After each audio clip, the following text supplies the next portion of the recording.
Bonjour à tous et bienvenue dans l'interview, premier numéro de l'interview pour l'année 2015. Bonjour Didier Gauzuin. Bonjour. Donc ministre bruxellois de l'Emploi, membre des FDF. Qu'est-ce qu'il faut vous souhaiter pour cette nouvelle année ? Il faut surtout souhaiter que la garantie jeune réussisse et que les jeunes retrouvent le chemin de l'emploi et qu'on casse cette mécanique infernale du taux de chômage scandaleux qui est présent à Bruxelles. 33% des jeunes qui sont au chômage, c'est inacceptable. Alors on va revenir dans un instant sur la garantie jeune que vous évoquez, mais je voudrais qu'on commence par ce qui fait l'actualité pour beaucoup de Bruxellois, en tout cas pour 4700 d'entre eux, c'est l'exclusion des allocations de chômage. Donc 30 000 personnes concernées en Fédération Wallonie-Bruxelles, 4700 sur Bruxelles. Concrètement, ça signifie quoi pour ces personnes-là ? Mais moi, depuis mi-novembre, j'avertis le gouvernement fédéral des risques d'une mesure aussi linéaire qui va exclure tout le monde. Et donc, cela signifie que 4761 personnes vont se voir privées d'allocations de chômage à la fin du mois de janvier, tout simplement parce qu'ils n'ont pas pu, sur les 3 dernières années, accumuler d'affilée 312 jours de travail. Donc ils peuvent avoir travaillé. En fait, c'est la limitation des allocations d'insertion, c'est ça ? C'est les allocations d'insertion de chômage, c'est la même chose, c'est un autre nom. Mais donc, ils perdent le bénéfice de leurs allocations et se retrouvent donc sans moyens à dépendre du CPS éventuellement. Ouais. Ça concerne qui ? Essentiellement des femmes, c'est ça ? 60% ce sont des femmes et contrairement à ce que l'on croit, ça ne concerne pas majoritairement des jeunes. Ça concerne essentiellement la tranche moyenne entre 30 ou 40 ans et souvent des gens, des femmes mariées, des hommes mariés, donc des ménages. Ouais. Alors la réponse pour eux, c'est quoi ? C'est de se tourner vers les CPS ? Mais leur réponse est d'aller au CPS, voir s'ils peuvent bénéficier du RIS, du revenu d'insertion. Mais évidemment, pour bénéficier du revenu d'insertion, il faut que le ménage n'ait pas un peu plus de 1 000 € net. Alors, vous imaginez bien, quelqu'un qui avait, un couple qui avait 1 500 €, dont 400 € d'allocation de chômage en complément, eh bien, ils vont se retrouver à 1 000 € sans plus. Ouais, donc beaucoup de cohabitants... C'est essentiellement des cohabitants qui vont perdre une part importante de leurs moyens. Ouais. Alors, quand vous avez un loyer, ça risque de mettre dans la difficulté des milliers de ménages bruxellois. Ouais. Vous étiez en colère au mois de novembre-décembre quand on évoquait ce sujet-là. Vous l'êtes toujours aujourd'hui ? Oui, je le suis toujours parce que j'ai toujours critiqué cette mesure.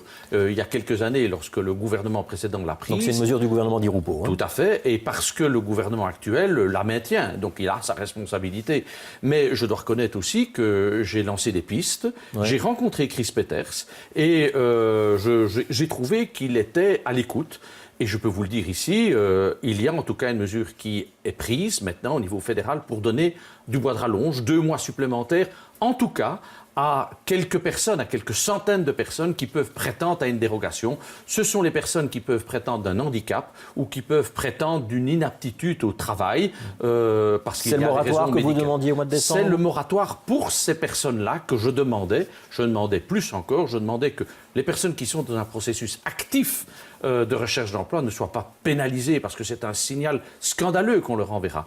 De ce côté-là, je n'ai pas encore de nouvelles. Mais ceux qui ont donc un dossier médical, on va dire ça comme ça, en cours d'examen, ils vont obtenir 1 ou 2 mois de rallonge, le temps qu'on ait vraiment étudié le dossier. Absolument. J'ai signalé que le nombre de demandes que nous avions reçues de personnes qui souhaitaient bénéficier de la dérogation prévue dans le cadre de la loi, il était impossible de les recevoir. Et donc, au moins 250 personnes à la fin de cette année-ci allaient être exclues du chômage, alors que peut-être ils auraient pu bénéficier d'une dérogation. Et donc, il semble, le gouvernement fédéral a donné un bois de rallonge au moins à ces personnes-là pour permettre à Actiris de traiter convenablement le dossier et donc de ne pas les exclure dès janvier. Donc ça, c'est 2 mois de rallonge donc pour les dossiers médicaux qu'on doit étudier.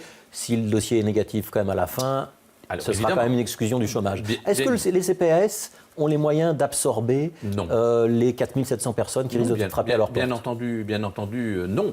D'abord, il n'y aura pas 4700 personnes qui vont se présenter, il y en aura beaucoup moins, mais peu importe, les CPS n'ont pas la capacité. Aujourd'hui, les CPS bruxellois sont à la limite de ce qu'il convient de faire. Leurs moyens sont, on le voit, le budget des CPS explose, les budgets des communes aussi, et donc c'est vraiment une mauvaise décision que d'aller reporter sur les CPS. Donc les CPS vont retaper à la porte du fédéral ? ben, ils vont retaper à la porte des communes, qui va retaper à la porte de la région. Et en réalité, sur le plan global belge, ce sont des fausses économies. Mais ça va créer un climat social tout à fait pernicieux. Et c'est pour ça que je parle et je crains d'éventuels incidents sociaux, parce que ce sont des mesures tout à fait prises à l'aveugle qu'a pris le gouvernement. Incidents sociaux, vous n'êtes pas un petit peu négatif? Écoutez, vous savez que un ménage qui va vivre avec 1600 euros, qui a 700 euros de loyer et qui va en perdre 400 et qui a 2 enfants, est-ce que vous croyez que ça ne risque pas de poser des sérieux problèmes dans la vie de ce couple, dans la vie de ce ménage? Est-ce que ça ne risque pas de créer des sentiments de frustration, voire de colère? La cohésion sociale à Bruxelles est très fragile. Ne la mettons pas à mal davantage par des mesures qui sont discriminatoires. Alors, la fameuse conférence de presse du mois de décembre, vous avez annoncé tous ces chiffres.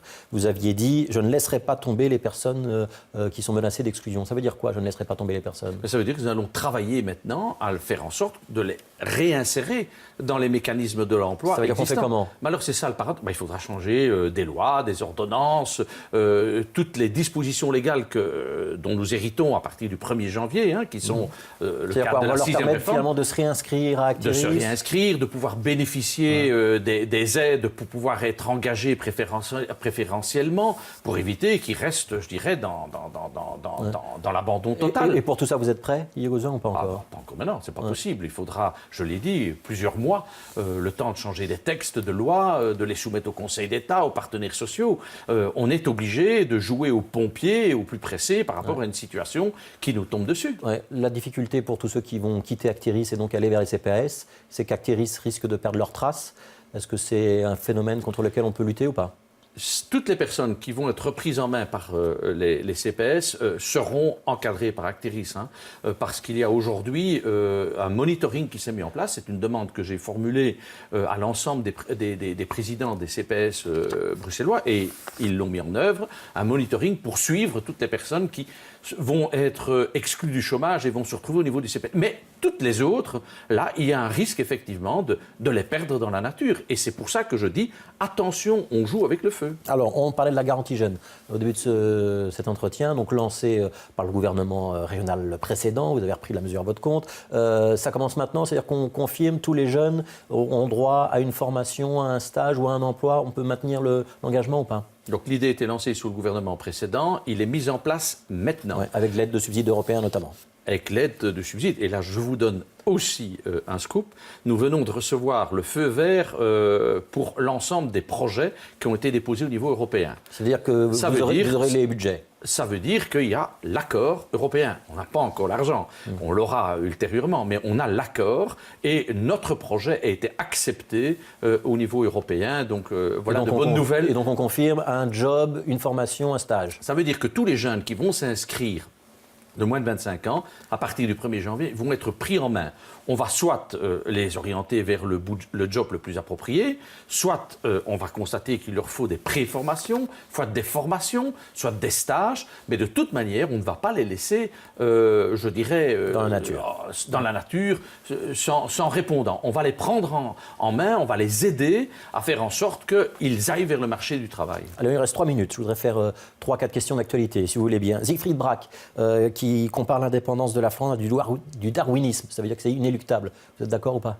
Je ne dis pas que je suis d'accord. C'est en tout cas la lecture historique que le FDF en a toujours par rapport au nationalisme flamand. Et donc je m'étonne que d'aucuns ouvrent les yeux. C'est ce que le FDF dit toujours. Aujourd'hui, les réformes institutionnelles ne sont pas le fait des francophones et sont imposées par la Flandre. J'entends que les partis francophones disent toujours non, on va dire non. Le seul parti qui a refusé d'entrer dans cette logique, c'est le FDF. Avec la 6e réforme. Donc darwiniste, ça veut dire que ça arrivera un jour. Et ça arrivera un jour que Bruxelles soit la capitale de la Flandre. Ça arrivera un jour si les partis francophones savent dire...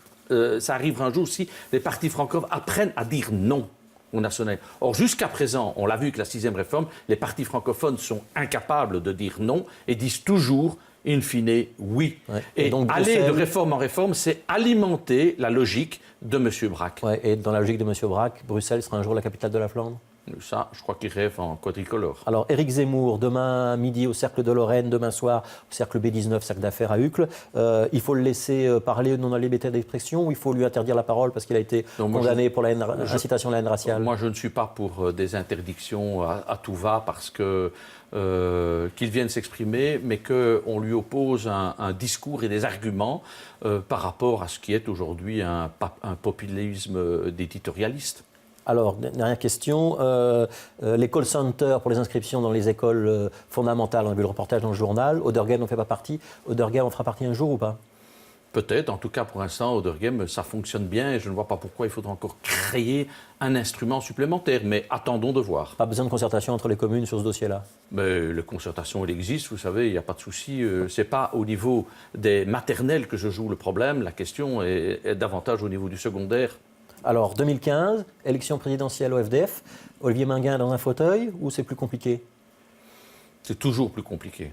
Ça veut dire que vous le soutiendrez, Olivier Minguin, s'il se représente ou pas? Ça veut dire, je l'ai dit toujours, c'est que je crois que le FDF doit en profiter à l'occasion de cette élection présidentielle, de se moderniser dans son fonctionnement et dans son discours. Et ça sera là l'enjeu de la présidence. Et donc j'attends. Quand on veut se moderniser, il vaut mieux un président plus jeune. Oh, ça, vous savez, moi je ne fais pas dans le jeunisme à tout prix. Hein. Ça va. Je serais mal placé d'ailleurs. Merci beaucoup Didier Gozouin d'avoir été l'invité de l'interview. Premier invité de l'année 2015. Petite subtilité, l'interview c'est tous les jours en direct à 12h45, mais il y aura désormais des rediffusions le soir à 19h45, 21h45, 23h45. Donc vous pouvez également nous voir en soirée et toujours sur le site internet télébruxelles.be. Merci Didier Gozouin. Merci. Et place à Younes Mernissi pour la météo.